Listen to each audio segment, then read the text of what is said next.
up, everybody? Welcome to Dope and Dharma here on a cloudy and pre-tropical storm slash hurricane Tuesday here in Orlando, Florida. I, of course, am the Dharma Guy, and let me bring him up. This would be the Dope Doctor. What's up, brother? What's up, man? How you He doing? would be the second half of the or the first half, I guess. However, we're going to define that. Dope and Dharma. He would be Dope on Dharma, and this, of Yep. course, is Dharma Time. Because if you're watching this live, it is Tuesday.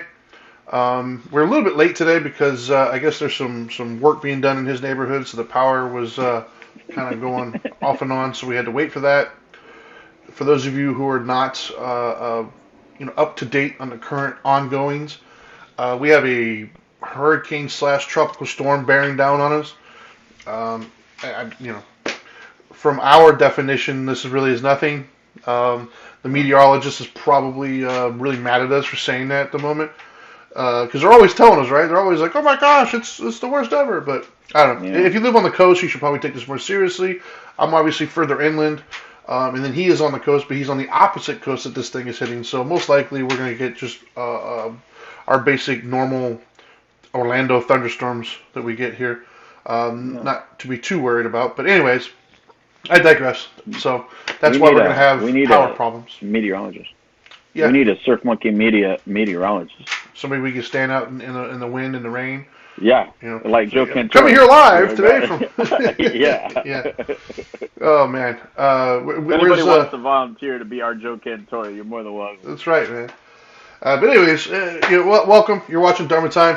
We haven't had this in a couple of weeks. I think last week he was off, playing adult out in Louisiana, doing like talks and stuff. And then just with Yep. holidays and whatnot, we've been kind of hit or miss. But this week we are back in full force. We missed yesterday's only because of the holiday.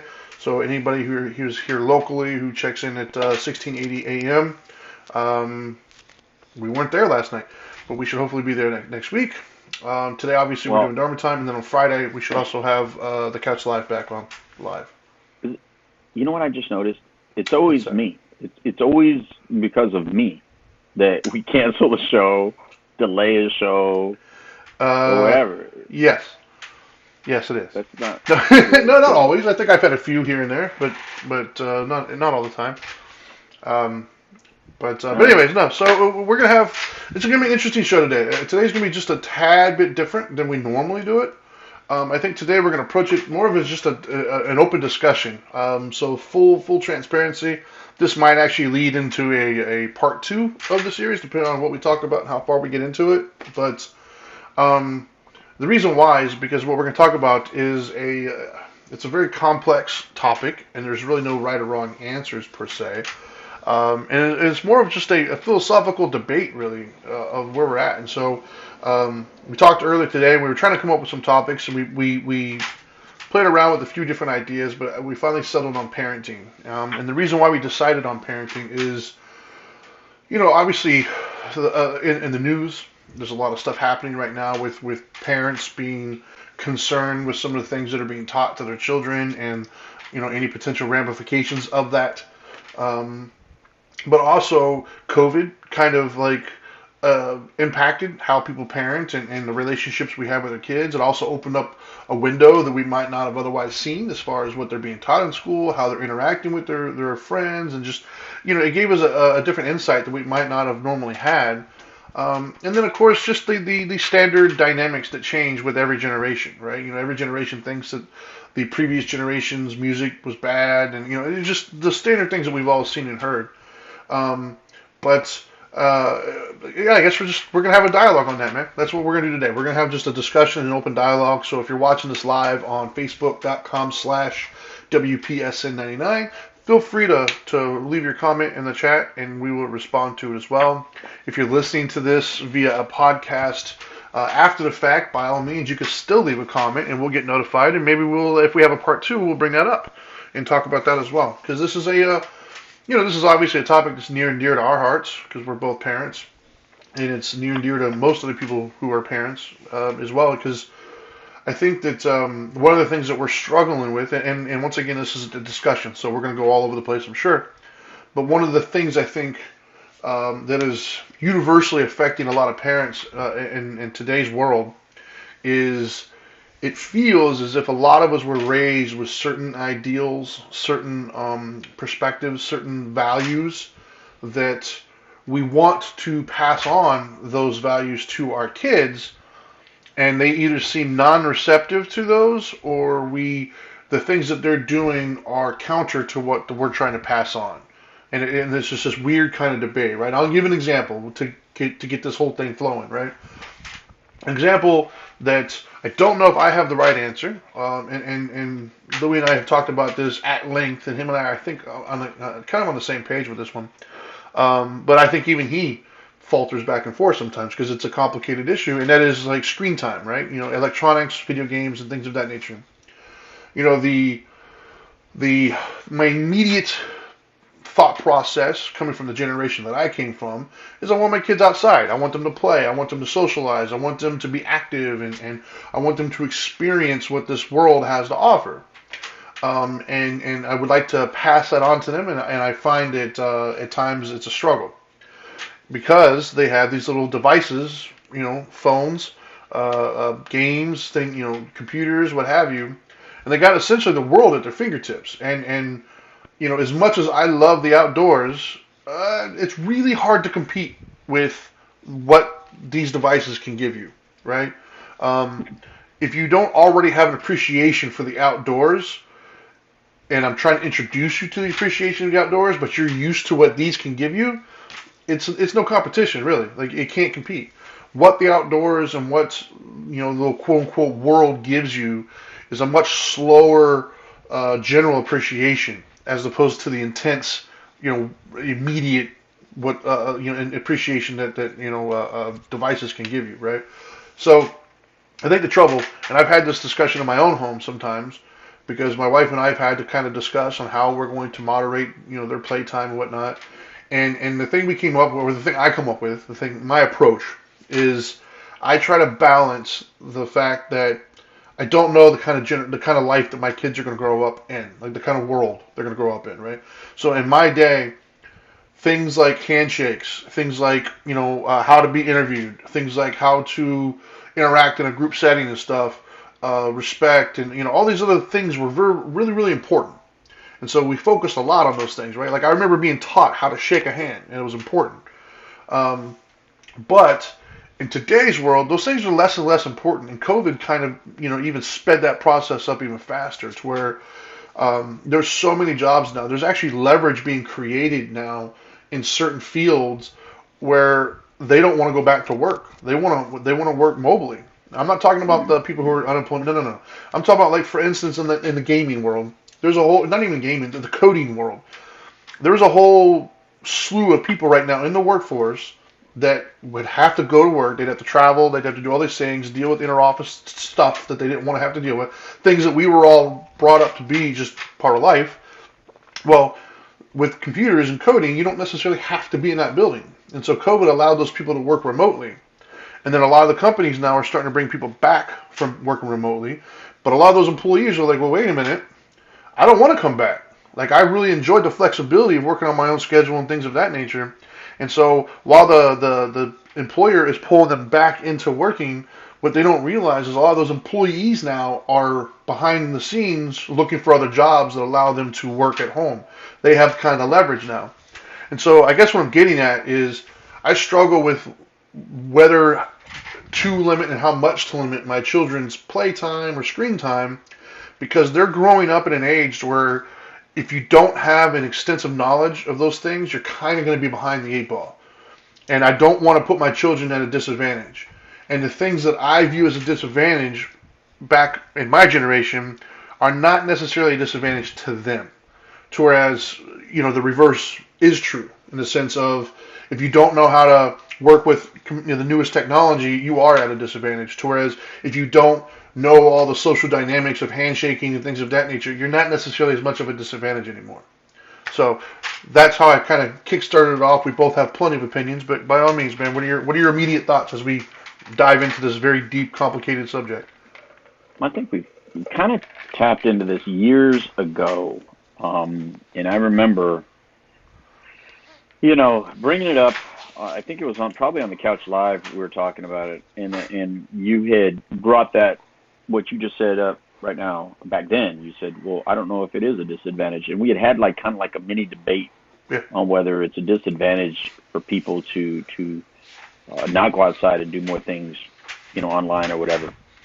And here we are. Here we are now knowing that I think there's been studies and research since that actually say that a lot of the fears that we had, a lot of things are different. Actually, they're not being stunted or stalled, or their socialization is not being stunted or stalled out, or anything like that, which is odd. I mean, I remember I was thinking that it was going to be. I thought that Right. face-to-face, I was one of those old timers that thought face-to-face contact in therapy, face-to-face contact in business, face-to-face contact in interactions and communication was better than online. And I'm not saying that it is better online or is better in person, but at least our research is showing that it's not hindered or anything different, which is what you were saying. You were saying, yes, it might be better for us in our generation, but in the future generation, it would be equally as powerful or valid the way they're going to do it, and it doesn't make it better than or worse than.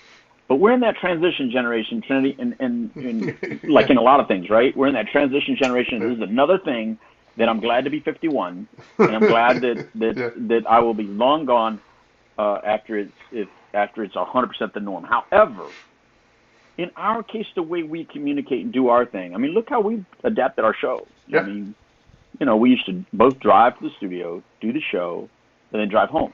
Yeah. There's no more of that wasted time. We log on when we log on, and we log off when we log off. We don't waste any gas. Yeah, it's efficient. Have no idea why we still have a studio. Maybe we should save some money there and get rid of the studio. I don't know. Right. But the point is that it's a very different world that we live in. And so parenting, typically parents parent out of their belief system and out of their experiences. Yeah. We are so out of our experience now. But maybe what COVID has done is taught a lot of us parents and a lot of us adults how to live in our kids' world.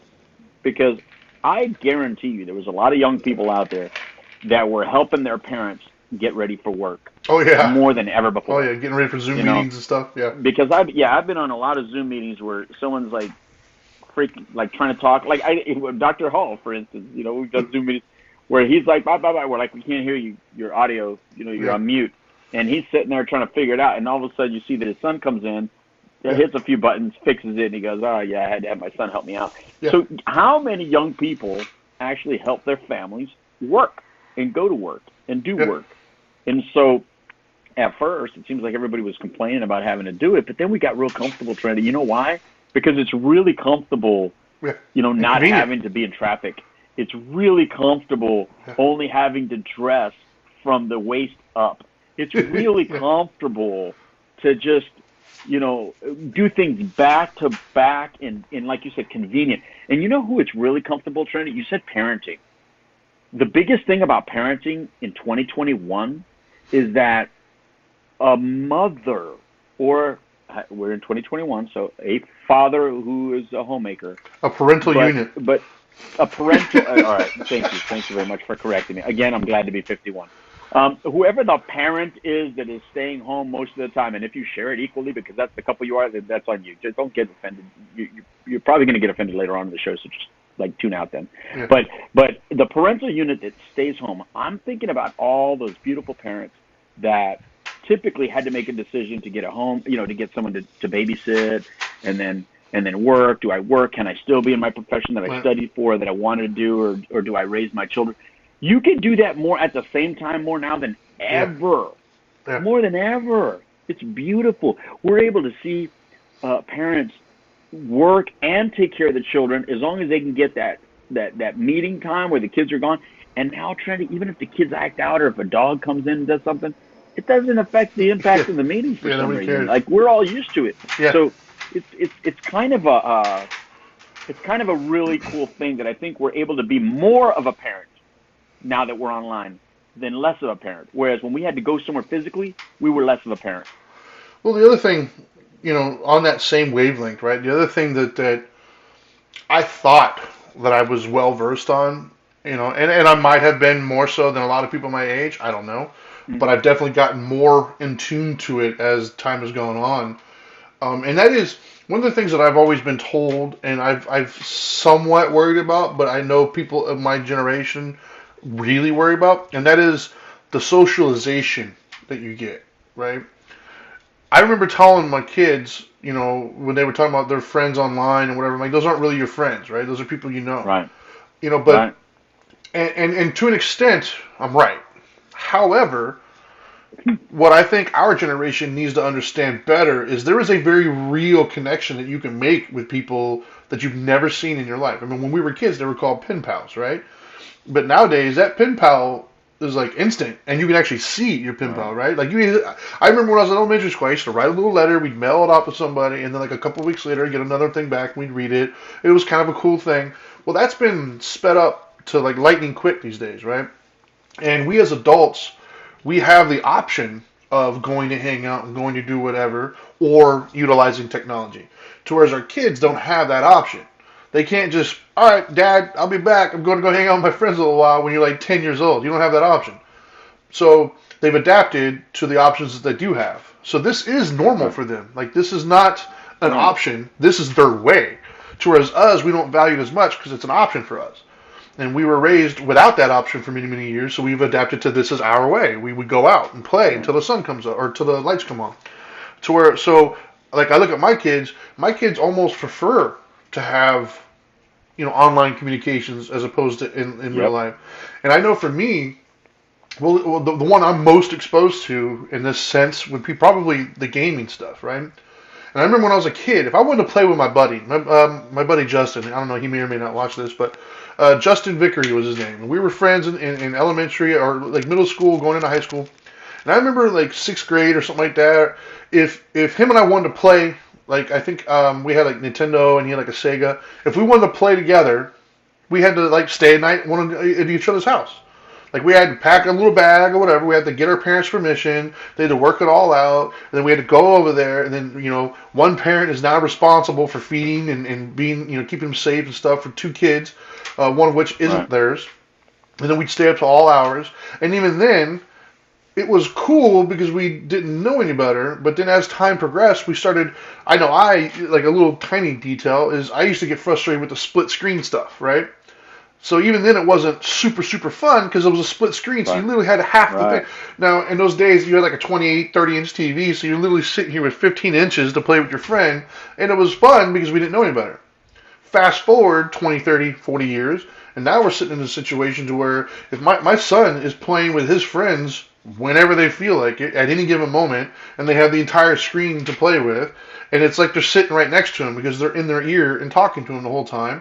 And what my son has been doing is he'll do a FaceTime while he's doing it. So he'll do a FaceTime with his iPhone and then sit here and play it like his friend is literally in the same room with him. It kind of is the same thing. It's all the positives with almost none of the negatives because he doesn't have to ask my permission. We don't have to worry about driving somebody over somewhere and being responsible for somebody else's kid and all the logistics that go involved in that.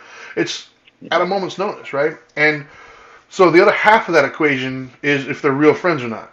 Our tendency as adults is if you're not physically with that person, they're not really your friend. However, what I think adults need to realize is, some of these kids, if they have nothing to do, or especially during summer or whatever your rules are as far as the timing is concerned, if it's a long enough period of time, these kids can spend hundreds, if not thousands, of hours with these other kids. Because in today's gaming stuff, you can actually play different games and still be talking to each other. Matter of fact, you and I have done that. I've been playing one game, you've been playing another one, and we'd still be talking, whatever.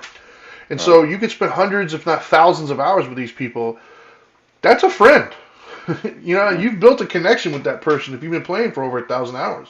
So I think we as parents, part of our parenting has to take that in consideration when we're trying to tell our kid that's not really your friend. You got to look at it from your child's perspective. It's like, well, wait a minute. You're telling me this person I've spent thousands of hours with is not my friend? Like, I've spent 5, 6 hours a day gaming with this person the entire summer. I see this person talk to this person more than you do half of your friends and your family. So for you to tell me that, it starts to create a barrier of communication now between you and your kid because you're not really validating what they're feeling. Because in your mind, they're not friends because you're not hanging out. But they are. And I think that technology is making that happen. So I think that's the hardest thing for us to adjust to. It's been the hardest thing for me to adjust to is Well, the ideal I have in my head of what I grew up with and all the things that I value right. that I took from growing up. Like I loved going out and playing and building forts and stuff. And I loved jumping into lakes and playing in the woods and playing manhunt and probably doing some stuff I shouldn't have done, I'm sure. But I loved all that. I loved riding my bike down to my neighbor's house, and I was hanging out and playing basketball and just being out there and doing things. I remember many summers I would go and do canoe trips with my friend and his family, and we would go and we'd start out on a river, and we'd canoe until like nighttime. We'd stop, we'd set up camp and put our tents and stuff. And the next morning we'd wake up and go further down the river. Like I remember those things, and they were fun. Um, but I gotta balance that with that's just not the way things are these days with kids. It's just not. And there's a multitude of reasons for that. If I'm honest, as a father now, man, it is hot. Okay, and so my son trying to ask me to go out there and play at 1 o'clock in the afternoon here in Florida, dude, it's brutal. And I don't feel like doing it. He doesn't feel like doing it because why? It's hot, dude. It's miserable outside. And so I think there's a lot of factors, but we as parents have got to learn how to balance that. I think, and that's one of the hard things to do right now, if I'm honest, man. And I think that's a generational thing, right? I mean, because my mom probably didn't like a lot of the things that we were doing. I know that I used to listen. One of my favorite albums as a kid was Dr. Dre, The Chronic, man. Like, it was like I remember when that album dropped, it was like the greatest thing ever. And I'm not 100% positive, but I'm pretty sure I went through like a phase where I was sagging my pants, I Oh, I guarantee want that him, picture. I huh? definitely want that picture. Yeah, I don't even know if I that want picture that. exists, to be honest with you. But either way, I'm sure my mom looked at me like, "What are you doing? Like, this isn't what I want for my kid. Like, this is not what I want for you. This isn't the life I envisioned for you." And so, and some of the kids I was hanging out with, and some of the things I was doing, and so I think that's a generational thing, right? Because I think we discussed this on our show Right. not too long ago. Like, there's a time when Elvis Presley was the devil, or rock and rolls. I remember Ozzy Osbourne's biting things off him. You're going to hell and stuff. It usually revolved around music or entertainment, but now it's Right. revolved around how we socialize. And I think that's the diff. That's a hard one to wrap our heads around sometimes. What do you think? I think my dad still thinks I'm an idiot most of the time. But in line with the parenting part, what I think is pretty different is that at least when I was a young child, my parents, they at least knew what to warn you about because they were familiar with what was out there. And what was Right. not familiar to them was a community that involved a lot of people that you just don't know. So that was always different for our Yeah. parents, because our parents were typically raised in a smaller community where everybody knew each other Yeah. a little bit more, right? And then, so when we come up, at least in my case, they didn't know a lot of the people. So you had the stranger danger kind of conversation, right? So Right. parents out there know how to have that conversation, like, stay away from the guys in the white vans, Yeah. there's a white van, an unmarked white van in your neighborhood, watch out, run from Yeah. it, right? And and I had learned that stuff because I was raised first on military bases, so a lot of those conversations didn't happen until we moved off a base. And I remember my friend, something had happened to him. I never got the details of it, but my closest friend when I first moved off of a military base, and we lived in Killeen, Texas at the time. My best friend, something must have happened to him and some friends, because there was this guy that they always watched out for that apparently, um, if my memory is correct, it was something like he exposed himself and scared Right. the crap out of them when they were younger, right? So, and here we are, like 9 years old, running around, and we were supposed to look out for this guy, this one car. And one time we were out, we saw him, and my friend freaked out. He was like, "Oh, there he is!" And we ran, and I don't even know what I was running from, but it was from that where we had the discussion that there's people out there that may do you harm. And I was used to be like, "Oh, no, they won't. My dad has a high rank in the military. They'll never touch me," because that's the way it was Right. on a military base, right? Right. But off the military base in regular neighborhoods, that's the way it was. And so I had Yeah. to learn that there's people out there with bad intentions. And so my rules were way like this, right? So the good thing about parenting in these days is that, yes, we still have that conversation, but our kids are closer for a lot longer period of time before they kind Right. of just go out there. Like as little kids, we would run everywhere, right? Go everywhere. So, they Right. had to look both ways before cross the street. Don't accept candy from strangers. Don't even talk to Yeah. strangers. All these things.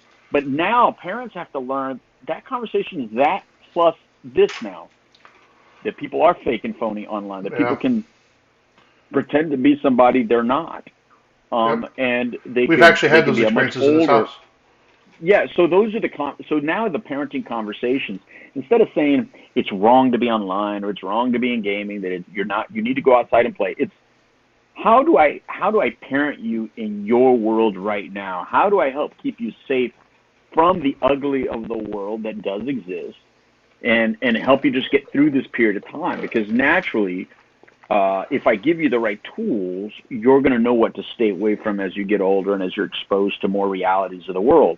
Right. Um, because it's so different than our child rearing. So Yep. we're really not equipped on No. what the dangers are out there. So when there's a news program, so when Channel Blank News says, by the way, your kids might be experiencing this, you have parents go to kids and go, are you seeing that online? Oh my God, are people sending you pictures of themselves in your, what are they, DMs or something? I mean, there's Yeah. parents Yeah. talking like this, and you're like, and our kids are like, yeah, but it's not a big deal. You just, Right. but if you ask your daughters, I have daughters, there's somebody Yeah. that's done that. You know what I mean? It's like, Yeah. what? What? Yeah. So anyway, Yeah. I I just think. think it's a different style of parenting, and we're just not used to it. But it doesn't make it worse. By the way, before we go too far, I think Ellie had said something on Facebook Live, and I don't know if we addressed it or She we said a talked couple about it things. at She the time. said, I used to walk on the Yorkshire moors for hours, and then she said, I live in a concrete jungle. Feel sad to lose my former life. And that's the thing that I Oh, but think. because she used to walk out and like I'm guessing Yeah, the moors is like forest or I something. would assume so. I think that's the thing, right? Is we have this certain sense of nostalgia for us that our kids just don't have, right? Like, Well, it's my, different. It's like different. I used to sit and watch cartoons and stuff. I have a nostalgia of sitting on Sunday morning or Saturday Mm-hmm. morning watching cartoons, eating some cereal. Or I remember Mm-hmm. when I used to stay home from school and I was sick. I would watch Judge Wapner. I remember watching Green Acres and Gomer Pyle and all of them. Like, so I have a certain, and I'm sure if I watched them today, I'd be like, these shows are stupid. But back then, I had an affinity towards them. Like, and I have this weird nostalgia for them. Yeah. But my kids don't. My kids couldn't be any less interested in like cartoons and stuff right now. They're It's all about different. like YouTube, TikTok, things of that nature. Um, and the scary part is uh, we aren't aware, a lot of us as parents, as to what really is on there. Mostly because we don't spend the time that they do, right? Um, like there's videos out there now, and you and I were talking about this earlier. There's videos out there right now glorifying things like mental health illness. Right. You know, Right. granted, I think that we've come a long way from the stigma that was attached to it. I think there still is one, but not as much. But now it's like the Right. pendulum's gone the other way. Is now my daughter's watching videos sometimes where people glorifying, them cutting themselves and things of that nature. Like it's a good thing. Like they're proud of it. And I think that's part of the scary part as parents is there isn't that white van anymore, right? The white van was a very easy thing to point out and say, hey, that person gives you the creep vibe, stay away from them. Even though we all know it's usually the uncle, right? It was somebody in your family. Because most statistically speaking, the person is molesting you, Right. right? But It was but we would somebody still, yeah. yeah, we would still teach them to avoid the white van or that creepy dude that looks like me Or walking avoid up that to you. uncle. Yeah, exactly. Um, but but we don't have an enemy anymore, right? Like as a parent, I don't have an enemy that I could point to and says, "Hey, stay away from that," because Right. now the enemy looks like them, right? They create a profile that looks like a peer, and like you have no clue that it's like some 40-year-old dude in his basement talking to you right now, but it looks like a school a classmate. It looks like somebody your own age talking to you. And that's the scary part as a parent is you hear these stories of kids like meeting up with people offline or sharing details that they shouldn't or being talked into showing things and stuff like that. And that's what the scary part is the enemy is no longer the dude in the white van to tell them to stay away from. It's no longer that easy. And I think that I think you hit on the head earlier that I think needs to be repeated is we don't know. And that's a scary thing, right? That's scary and it's hard to admit. We don't know. As parents, we want to act like we got all the answers, right? But we don't. We simply don't have all the answers because, as you pointed out, Right. we are the first generation that has had to worry about this. My mom didn't have to worry about me being exposed to all this stuff. Like if I wanted to see nudity as a kid, I either had to find one of my friends' Magazine. houses had a magazine somewhere, or you had I remember there was a VHS Splice tape. channel. Well, I remember the Splice channel. If you moved it back and forth, you could kind of see through the wavy lines, that kind of stuff. That was it. That was the exposure that I had, other than maybe accidentally walking in on one of my friend's parents, doing something or changing. Other than that, that was it. Well, not now. Now you go online and look up anything you want, and within seconds you're exposed to God only knows what. I'm talking about everything from violence and gore to nudity to tons of things that they're not ready for. And I think we're the first generation that has to worry about that because it didn't exist when I was a kid. The internet wasn't around. Yes, kids, for those of you young watching this, there was a time where there was no such thing as the internet. It didn't exist. And so I think that we are the first, we're like the pioneers of this, right? Like we don't know how to raise our kids this way. We're doing the best we can. I think that my kids, when they start to have kids, they'll be a little bit better prepared because they at least remember what they were exposed to and what they saw and what they did. But we don't have that reference point. And so I think that's the scary part is we don't know. There is no right or wrong. There's no manual out there that says, well, this is what you got to do. And so we're kind of doing the best we can, and we hear all these horror stories. And so I think that if there's any solace in all this, I would say for the parent out there that's really struggling, you're not alone, right? There's millions of other parents out there who we're all doing our best. And the problem is there's no guarantees, right? Like I've heard many of stories of parents who have regulated their kids' screen time because that's a big deal, right? That's a big debate on, these parents feel like they're better parents because they're, well, I don't let my kids do the screen time. But then those exact same kids will show up with a heroin addiction or do something crazy, So my point is, there's no right answer. There's no if you do this, then it's guaranteed to this. No, you can Right. monitor FaceTime, you can monitor screen time, and they can still be in danger. You cannot monitor any of that, and they can be totally fine and live this happy, productive life, or vice versa. There really is no guaranteed, and that's what scares the hell out of all of us as parents. And I think that's what we struggle with is this fear that if I don't do this, I'm gonna mess up my kids. And what this is not clearly defined for any of us. And we're all pulling from our own previous histories and things that we feel were done right and things that we feel were done wrong. And we're trying to make those adjustments. And the problem is we're a generation behind now. We're playing catch up because the same things that meant something to us mean nothing to our kids nowadays.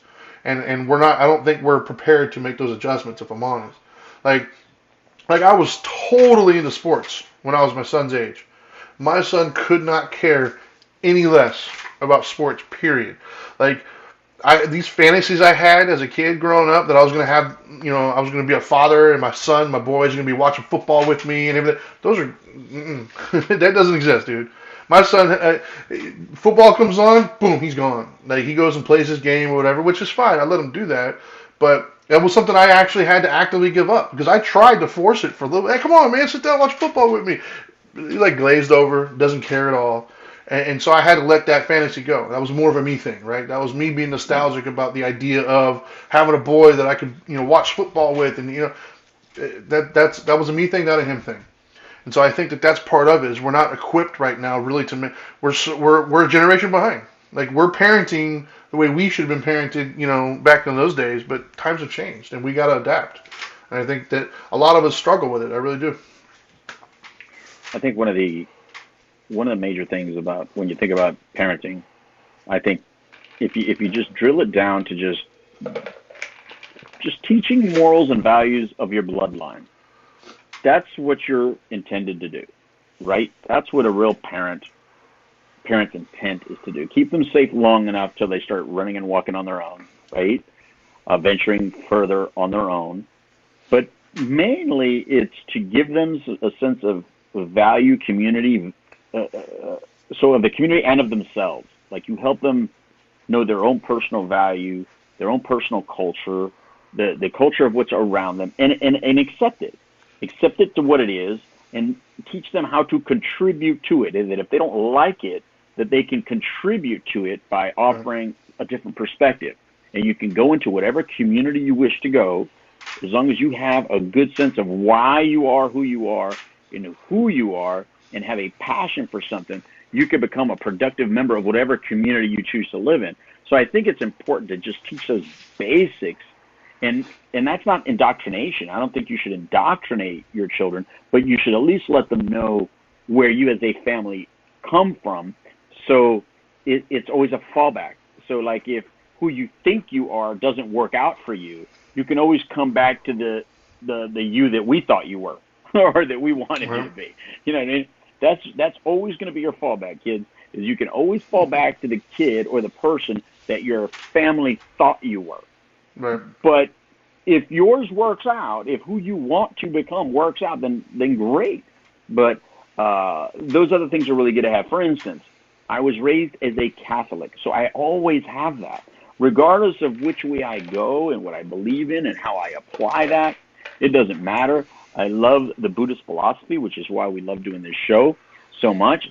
Um, but I always have Catholicism as a fallback. So if I'm ever in that foxhole, and whatever I use as a method to make myself feel better or to help me get through that moment, if it doesn't work, guess what? I have that fallback. So thank you, parents, for giving me that, because I have that as an option for the rest of my life. And so I think those are the things that are important as a parent, is just teach them some sort of basic building blocks that regardless of what happens in life, they have a home thought process, a home process. Home training is what we like to call that. There you go. That works. Yeah, I agree, and I think that that's kind of the path that I do my best to take as well. But like I try to teach my kids respect for themselves, respect for those around them, a sense of Right. nobility, I guess, is what I would probably call it. A thing of like right and wrong principles, Mm-hmm. because I don't hear a lot of discussion on principles these days. Not principal, but principle. Right. Uh, because talking to even Trevor, who's now 20, what, 21, 22. I remember when he was still living at the house. There wasn't a lot of discussion about principles. It was very flexible, which on one hand I can appreciate that. But what I was trying to teach him, and then I teach the other ones here who are still living with me, is some flexibility is a fantastic thing to have. However, there should be some basic principles that you live by. There's some guiding principles in your life that decide or help you decide what your decisions are going to be, like what's right, what's wrong, things of that nature. Um, you know, so flexibility to an extent is great, but there should be some rigidity around certain topics and certain ideals. And I think that I personally, the area that I struggle in with is having that voice, right? Is what I mean by that is there's so many more influences now on them. So it's important more now than ever for us as parents to stay consistent with our messaging. And I don't mean just constantly lecturing them. I'm talking about both in the way we talk and the way we live. I can't tell you, kids are smart, man. I can't tell you one thing and go be doing another one. They're going to pick up on whatever I'm doing. Not what I'm telling them, but what I'm actually doing. Um, and so it's important to stay consistent. And if you do believe in principles, if those are your guiding principles, to be guided by them in your actions and in your words. And kids will pick that up. They might not do it immediately, but they will eventually over time. But Right. that I think is one of the hard things is because of this access to technology, and you can your children, depending on what they're doing, can constantly have somebody in their ear talking to them and influencing them. There's people out there who spend millions and millions and millions of dollars on advertising and marketing, and they're really good at it. Like they know exactly how to market them. So if you're not giving your child that good base to come from, I think that's where you're really truly doing a disservice. I think the details you can stay stuck on those all day long, man. And like you said, Yeah. it's the thing to fall back on. I think that is the most important because details are going to change. But the core values and what you really institute in them, that's what's going to kind of stand the test of time, I believe. But yeah, Well, it is well, frustrating at times because there's a lot of influences out there, and we're in a weird time right now, and that was what COVID helped, right? Because we were talking about this earlier. One of the things that really shocked me the most was my daughter, 16 now. She was her junior year at high school. I was once again I pulled from my own experiences in high school, and all my teachers were all kind of cool. They just stuck to the curriculum, taught me what I needed to teach me. Stuck with just the facts, man. And so that's what I based it on. I just assumed, it's public school. It's probably not the best, but it's not the worst. Um, until I heard, I was in the kitchen one time and I heard my daughter in there on her computer, and I listened to what the teacher was saying, and it was a history class, and they were talking about like President Trump's speeches and some of the things that he was doing. I'm like, hold up. First of all, that's not history. It's current events. Second of all, I'm not hearing fact in there. I was hearing a ton of opinion, and I wasn't hearing the opposite opinion being presented either. It was all very one-sided, and to me that didn't feel right because you're in a position of authority and now you're imposing your opinion, whether intentionally or not. You're very influential, and now you're influencing how they think. And you're not giving them both sides. You're giving them just a slanted view of things, and that's indoctrination essentially. And I didn't like that. And so I never thought in a million years I'd be that parent, but I actually emailed the principal. I'm like, look, dude, I'm grateful that this teacher is encouraged her and made her excited about learning, and I'm enthusiastic about that. However, it's gone a little too far now to where now you're putting your personal stuff. As a student, she shouldn't know his political standings. That has nothing to do with his ability to teach and facilitate the class. And the principal agreed with me, which I thought was shocking. But my point is, there's a lot of influences, and I think that that's where we struggle with in today's world is balancing some of those influences that are out there. Because it's weird. I don't remember that ever happening when I was a kid. But for some reason in today's world, it's happening all over the place. And I think if we rely too much or too heavily or are so unaware that those influences exist, you can kind of lose control very quickly. If I'm not aware of the fact that my kids are constantly being exposed to things that are going to tell them things that are contrary to what I'm telling them, I can't necessarily stop it. But if I'm aware of it, I can at least kind of, be pragmatic in my approach, and I can head those things off. I don't need my kids to learn about things first and foremost from somebody else. They need to hear them Yeah. from me. And so I need to be aware of the things that are happening so I can kind of prepare them in my own way. In a perfect world, they would never be exposed to it. I could stop it. But we don't live in that world anymore. And so now I have to approach it differently, right? Like I said, some of the videos in TikTok, even YouTube, right? There's tons of videos on YouTube. There's adults that are still influenced by YouTube. There's a whole bunch of flat earthers out there, and they're all over YouTube. And I'm sorry, if you're a flat earther, you're wrong. But there's people out there who feel that way, and you go on YouTube, you can start to feel like you're right if you're watching enough videos. And my kids are being exposed to that. And no matter how good the algorithms are, people always upload stuff on YouTube that shouldn't be there. There was a whole thing out there not too long ago where YouTube has a kids version, and there was sexually explicit stuff being uploaded because you can only be so many places at once, right? If there's 300 million people all uploading at once, the algorithm can only catch so much so quickly, so some are to get through. And so if you're not aware of these things, if you're not at least being pragmatic in your approach, you really are behind the eight ball now. Like you've got to educate yourself as to what's happening right now and what's going on, and don't be afraid to tackle those subjects, I think. And like I said, keep it from a principle standpoint as opposed to details. Yeah, I think that there's a lot of information that has to be processed, and we get so busy working. And I think that's why I like where we're at today in our today's society to be a parent, starting 2021 and beyond. We may have struggled with it. We may have had some difficulties with it, but I have a lot of faith in the new parents, the parents that are my daughter's age, going into their next generation, because if they continue to work in these hybrid models where you can work from home and work at a bricks and mortar place, if we continue to move in this hybrid model where education is both online and at a bricks and mortar, then there's a lot better monitoring that can actually happen, and not monitoring to do anything negative to a child or to control your child, but to better understand, where you need to be and in what conversation you need to be in. Because I think that's the other thing, right? Like there was this book when we were pregnant, right? What to expect when you're expecting. And I think everybody read it in certain generations, right? I mean, I don't know how many people read it, but that was a bestseller for a reason because everybody would get that book. Did you get it as well? I have that one, and I also have another one from I think it was Dr. Sears. I think it was. I can't remember. Are you talking about Dr. Spock? Dr. Spock was the generation before us. Yeah, I had that one too.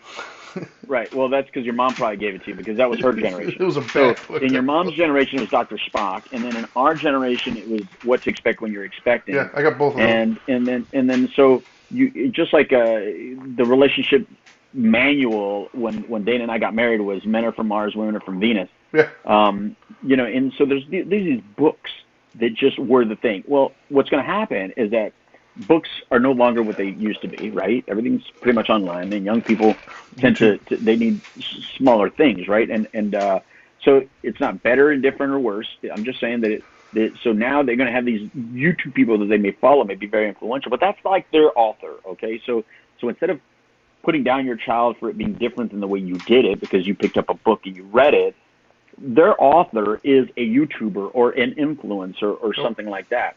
And they're going to have to make the decision whether that's a valid person, not a valid person, whether it has good attached to it or bad attached to it. So the best thing to do is teach your kid how to differentiate that kind of stuff rather than just say because it's online it's wrong or because it's not the way you did it it's wrong. Because there's a lot of good out there as well. So as much as bad stuff that's out there on the internet or out there available to them in those little snippets that are very different than the way you did it, there's a lot of positive as well. For instance, we're positive. We're not saying negative stuff. We're online. So so there's a lot of stuff like that that we just got to get used to. It's just so I look forward to see. Yeah, well, I'm not going to see it. I'm going to see it from abroad. I'm going to see it from my ghost self, from my energy self. I'm going to watch the way my children raise their children and their children's children, and see how they do this hybrid model. Which is why I say, though, the most important thing to teach your children is this particular DNA that's right in here. This right here, this DNA, it's a very survivor DNA. It's done a lot of things. Like, so when I teach my kids, I tell them, as Spanish people, as Latino people, we are probably the most, let's get out of here, go somewhere else and populate somewhere else than any other group of people that I can even think of. I don't know of any other population of people that has gone and explored and actually created communities in more areas than the Latino community. So there's something innate within us that likes to go, explore, do, populate, engage, and all that stuff. So you're going to have some of these natural things in your bloodline. But see, those are things that I think we still needed to teach, because the indoctrination is going to be, no, we are all 100% exactly the same. And if we're not 100% exactly the same, we should want to be. And it's like, no. Our differences are beautiful. Yeah. We should actually enjoy our differences, not condemn them. Look, some people are going to be better at something than you are. Some people are just going to be more deserving sometimes than you are.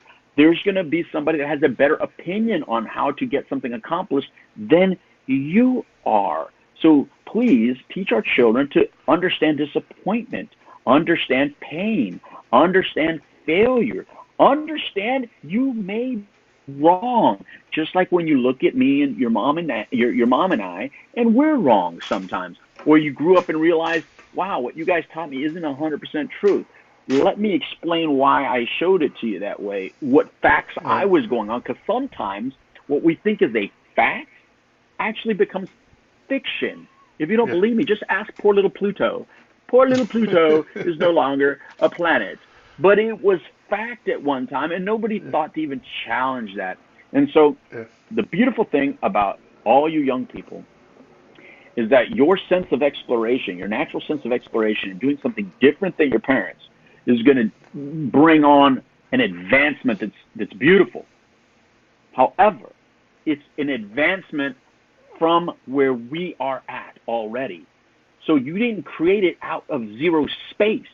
You created it from these people. They got it from these people. They got it from these people. They got it from these people. They got it from these people. And for every grouping of people, every generation, they did the best they could do with what they had available to them. So, of course, you're supposed to be more advanced. Of course, you're supposed to move the ball forward. That is the game we are playing, the game of evolution. But that doesn't mean you look back and go, oh, how horrible and stupid you were because that's where you were. No, we were always more advanced than the generation before us. So I think that's the level of respect that we do have to teach our children, to understand that, listen, you're always going to start from a higher platform than the generation before you. That's just the gift you were given. Take it not as entitlement.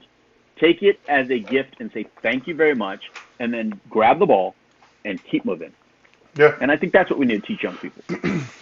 Yeah, I agree with that. And then the thing we have to keep in our own minds is our way is not always better.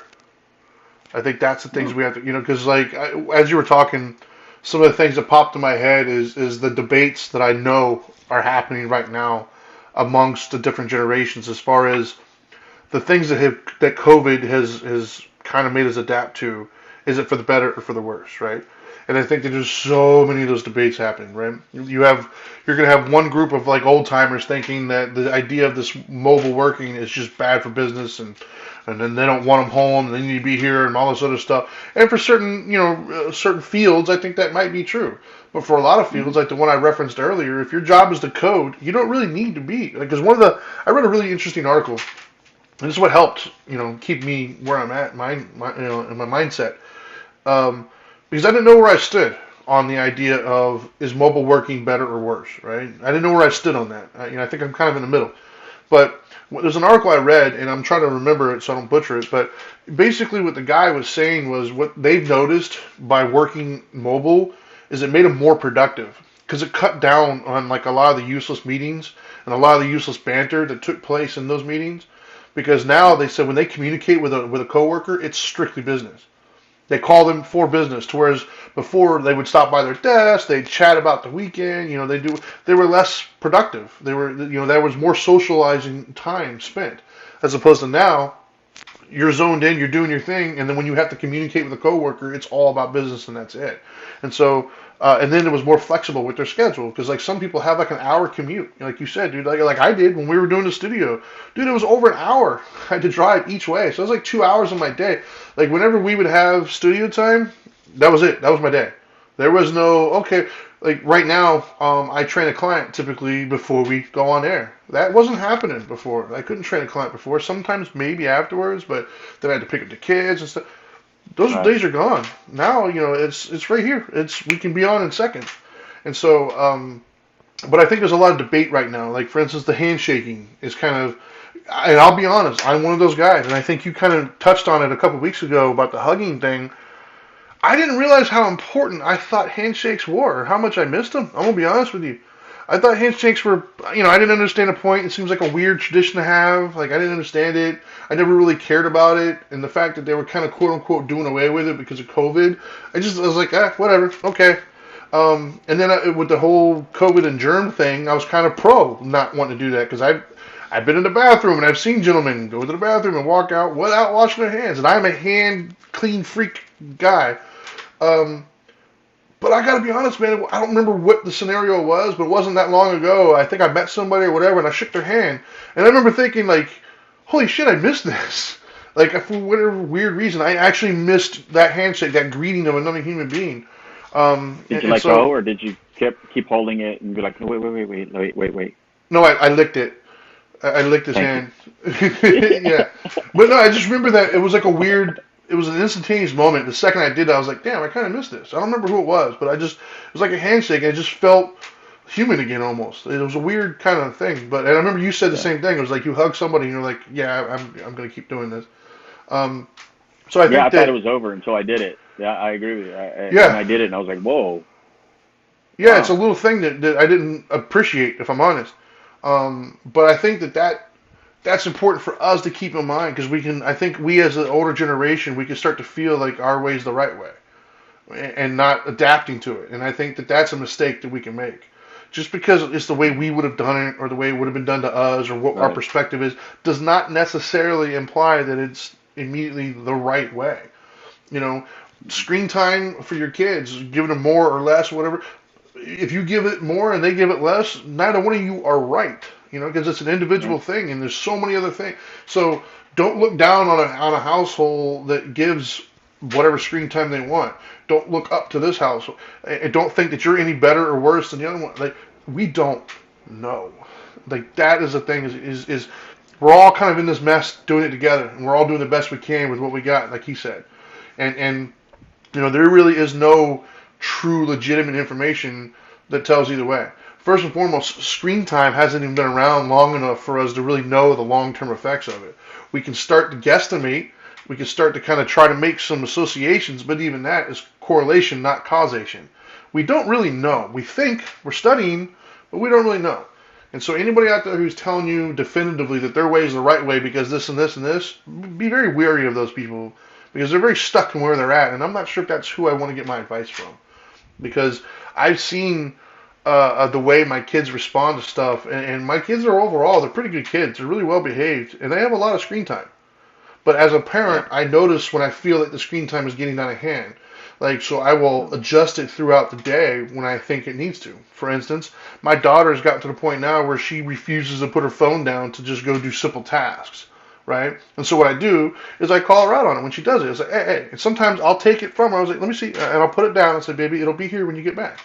Go do your dishes, come back, and I promise you it'll be here. I don't lecture her. I don't tell her she's wrong. I just bring her attention to the fact of it's okay to put it down to go do these things. And is that right?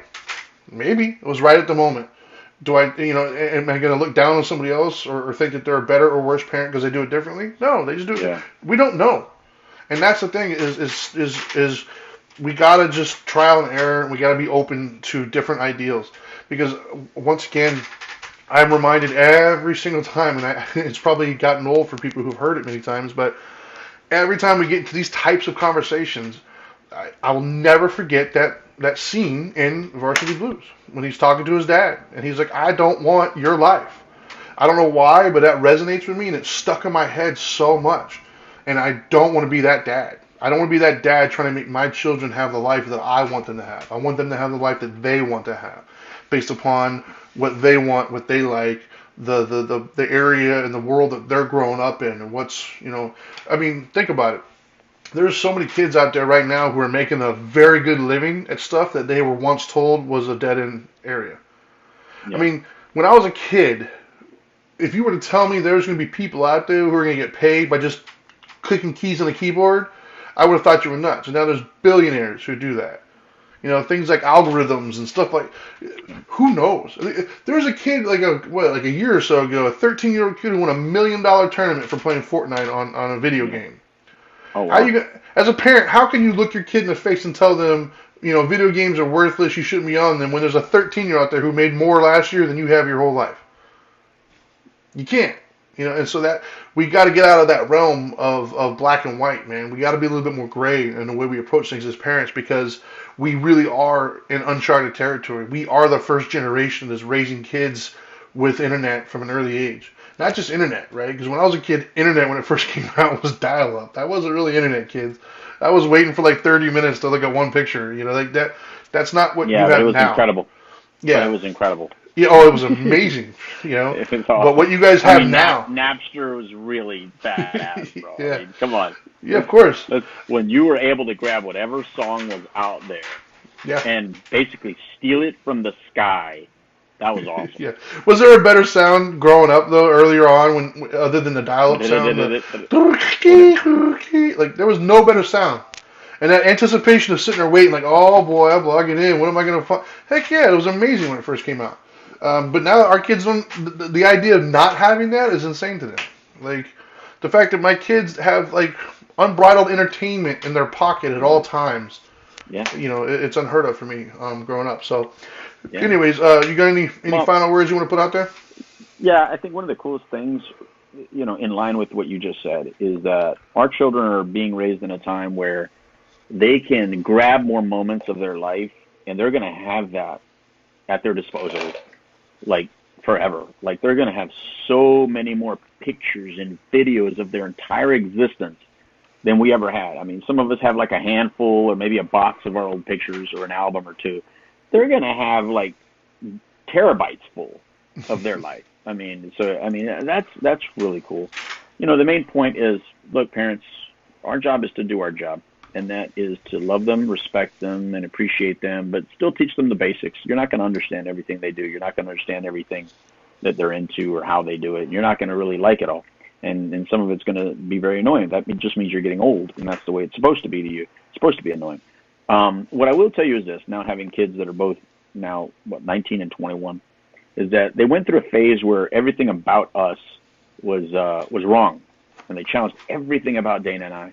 We stayed to our guns, stayed not being their friends, but more importantly, just being their sense of true north and guidance. Right? They're concrete, didn't waver, and they came back, and now they're back to us at 19 and 21. And now it's really cool because now when we interact as families with another family, or they meet other families, they come back and tell us the gratitude that they have for what we are and who we are. So they're listening people. They're listening and they're watching, just like Trinity says. They're watching you about what you do more importantly than what you say. And I have never felt more grateful that I chose the right partner in Dana and that we together created some beautiful kids together because of the things that they say now about us and about their experiences as young people. Is everything always perfect from what they talk about? Nah. There's some things that if I could do over, I may do differently, but I don't know. I did what I did, just like you're doing what you're doing, and you're doing the best you can as a parent, hopefully. Just understand that your job is more precious than any other in the world. You're a parent to a young person, and that young person needs you more than they will ever, not more than they'll ever understand, more than they can understand right now. But there will be a day if you do the right thing and you don't abuse them and you don't hurt them and you don't violate them, that they will look back on these years very fondly. And so that's it. I have nothing more to add. Thank you. Right on. Thank you for that. And that was basically what I was going to say as well for the most part. But first and foremost, we do a little bit of housekeeping. Thank you guys for tuning in. As always, you can catch us live on Dharma Time here on Tuesdays from 1 to 2 Eastern Time on Facebook.com/WPSN99. Afterwards, you can get it pretty much anywhere at any time on any of the major podcast platforms. You can follow us on social media. He is at the Dope Doctor. I am at the Dharma Guy. And if you've got any value out of this or any of the stuff that we do, by all means, feel free to share it. If you have any comments or future show topics or discussions you want to have, reach out to us via social media, and we will we'll add that to the list.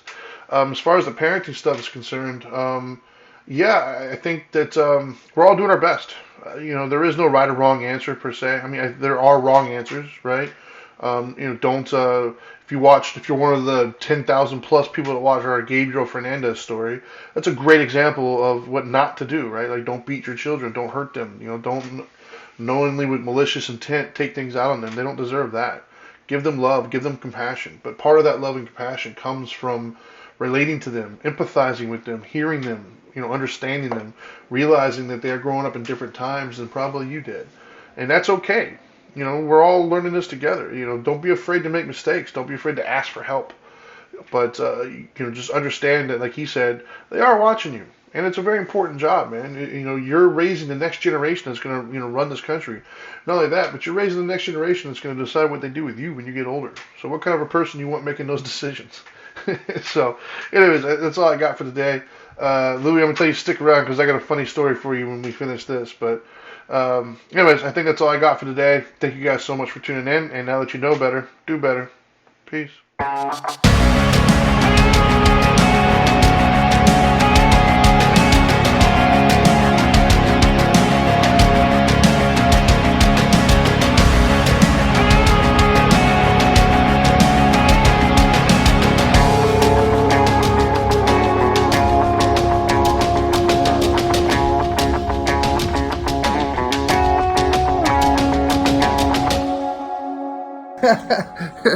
Are you still here? What are you doing? I told you, go do better.